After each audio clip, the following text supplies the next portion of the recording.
formalidade. Se ele disser que aquela testemunha ela é imprescindível, ela tem que ser intimada. Se ela não for intimada, nós vamos ter um caso de nulidade absoluta, porque ela não foi intimada. Ok? No processo do juiz singular, há necessidade que se prove que a não intimação da testemunha gerou prejuízo para a parte, portanto, uma nulidade relativa. A parte deverá arguir no momento oportuno, nós vamos ver no final da aula, e aí nós teremos a necessidade da prova do prejuízo. No júri, quando a acusação ou a defesa rouba a testemunha sobre a cláusula de imprescindibilidade, se essa testemunha não for intimada, nós vamos ter um caso de nulidade absoluta. Presença de pelo menos 15 jurados para a constituição do júri. É requisito imprescindível. Se eu tiver menos de 15 jurados, o júri não poderá se realizar. E se o juiz, presidente do tribunal, insistir pela realização do júri fora do respeito a esses quesitos aqui, aos 15 jurados, nós vamos ter um caso de nulidade absoluta, como também o sorteio dos jurados do conselho de sentença em número legal e sua incomunicabilidade. Um dos júris que aconteceu do caso Eldorado dos Carajás foi anulado porque um dos jurados quebrou a incomunicabilidade. É importante que vocês tenham em mente de que os jurados estão lá como juízes de fato. Eles não podem se comunicar nem entre eles, nem com o repórter.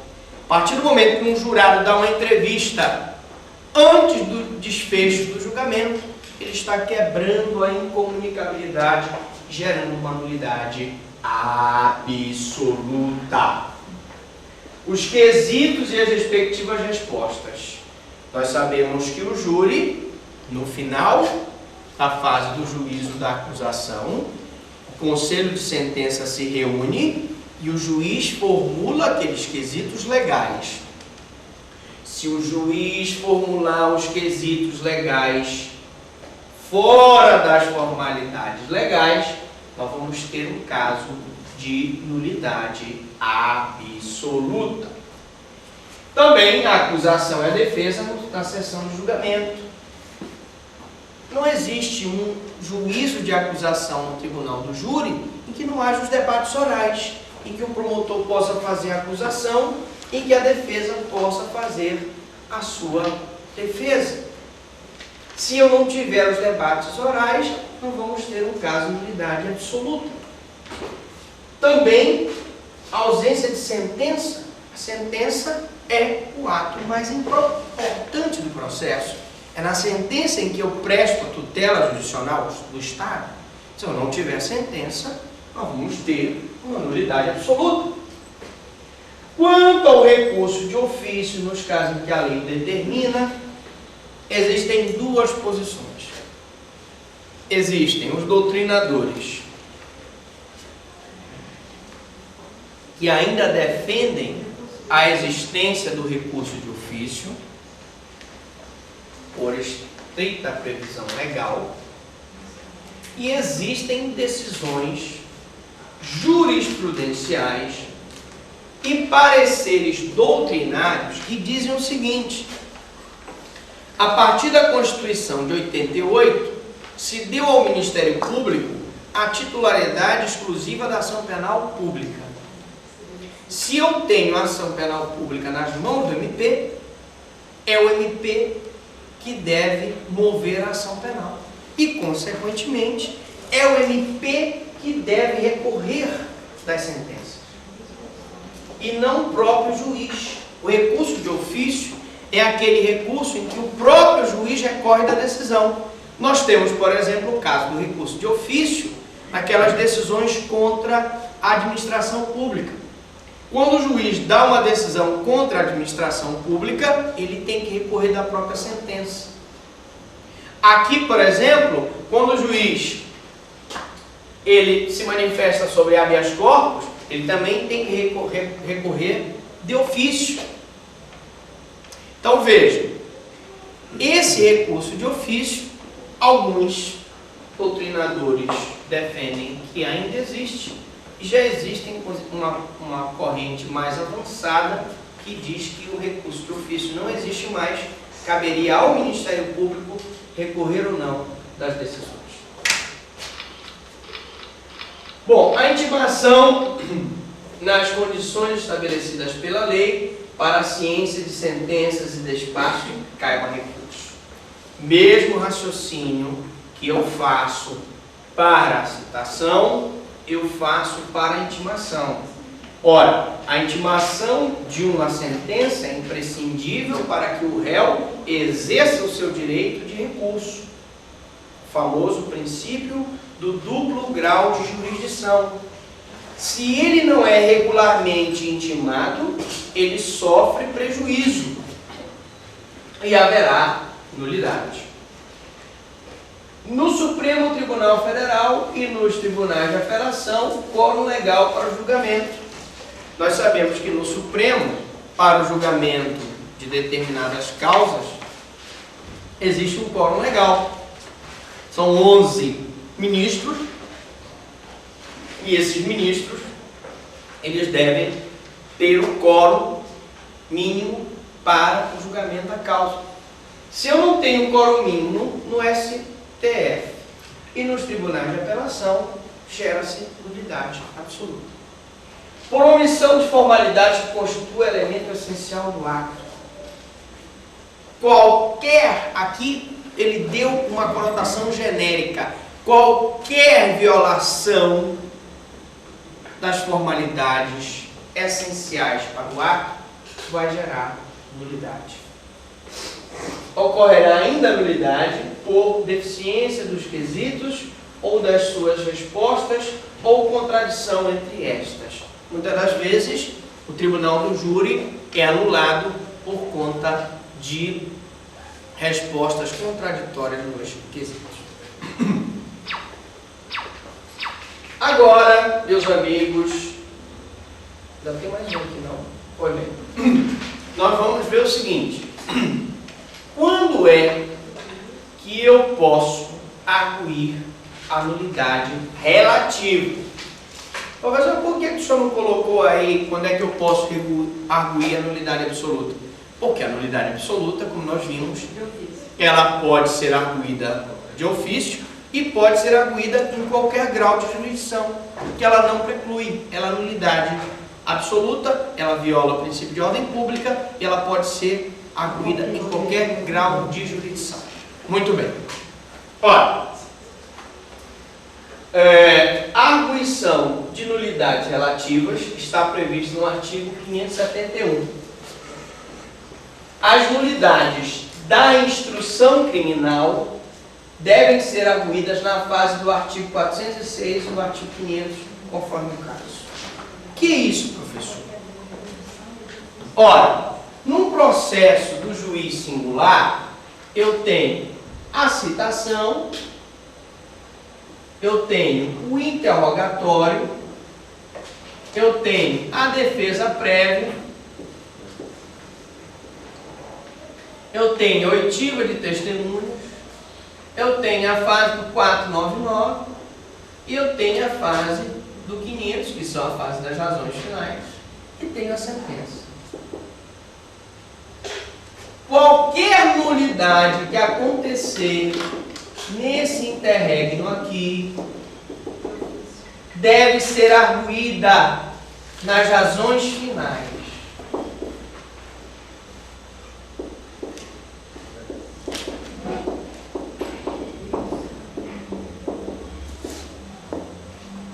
Qualquer nulidade que for praticada durante a instrução deve ser arguída nas razões finais.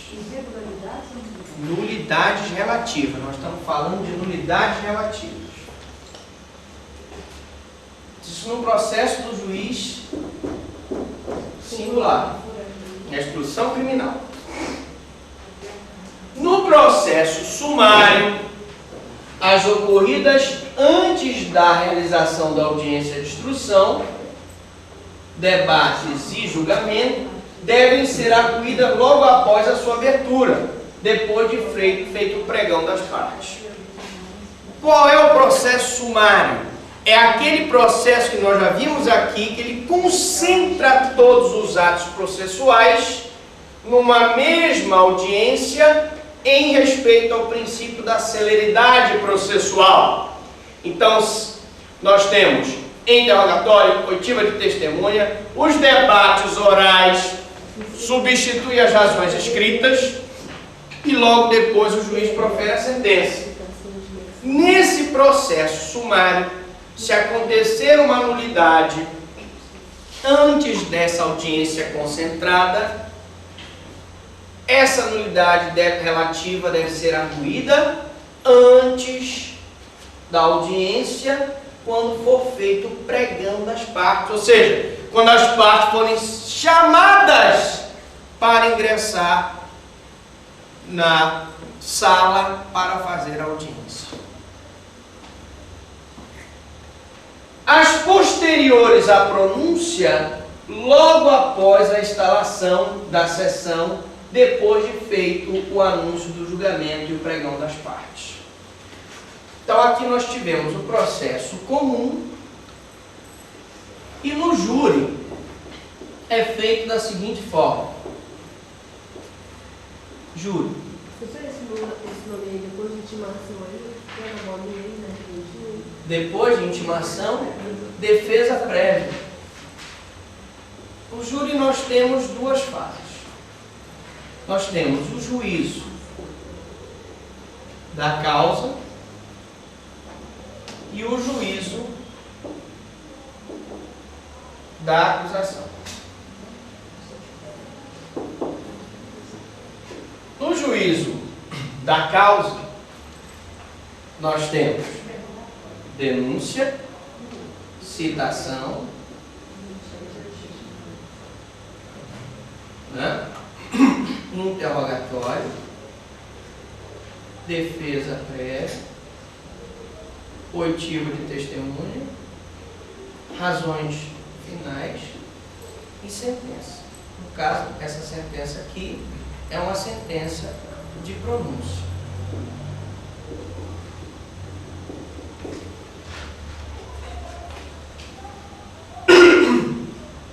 Qualquer nulidade que acontecer nessa primeira fase do tribunal do júri aqui deve ser arguída até as razões finais, antes da sentença de pronúncia. Beleza?